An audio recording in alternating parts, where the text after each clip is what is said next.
présente Olympe et Tatan.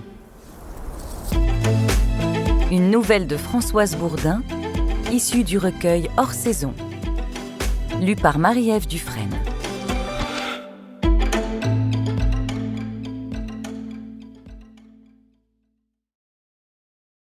Comme chaque année, la famille se retrouvait au grand complet pour le réveillon de Noël chez Olympe, à Paris. En tant qu'aïeule, elle ne se déplaçait plus, on venait à elle. Sa fille Pauline, avec son mari et leurs 3 grands-enfants, ainsi que son fils Louis, avec sa nouvelle femme et leur bébé. Olympe jugeait ridicule la fraîche paternité de Louis, qui avait fêté ses 55 ans à l'automne. Et comme il avait eu 2 filles d'un précédent mariage, aujourd'hui adultes, Olympe estimait de son devoir de les inviter aussi. Tout ce petit monde bravait les encombrements, les uns venant du fin fond de la Normandie et les autres plus chanceux de Versailles ou de Pontoise.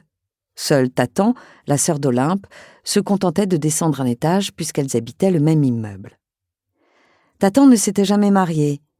Elle vivait avec son teckel à poil dur, têtu et glouton, qui répondait, ou pas d'ailleurs, au nom de Loustic. Conséquence de son statut de vieille fille, elle passait le plus clair de son temps chez sa sœur qui la réclamait pour un oui pour un non. Ce 24 décembre, dès le matin, Tatan s'était rivée au fourneau d'Olympe, chargée comme chaque année de cuisiner le menu du réveillon. Dans un ordre immuable depuis des lustres, la bisque de homard précédait la dinde au marron et la bûche glacée au café. Personne n'aimait vraiment ces mets, la dinde étant souvent trop sèche et la bûche trop sucrée, mais c'était la tradition, pas question d'en changer. Sans conviction, on félicitait Tatan, qui n'avait donc rien d'un cordon bleu. Apporter des cadeaux était l'autre obligation de cette soirée.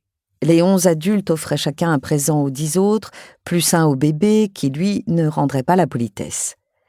Sous le sapin furent donc déposés ce soir-là. Nous espérons que vous avez apprécié cet aperçu. Pour continuer à écouter ce livre audio sur Google Play Livres, utilisez le lien dans la description de la vidéo.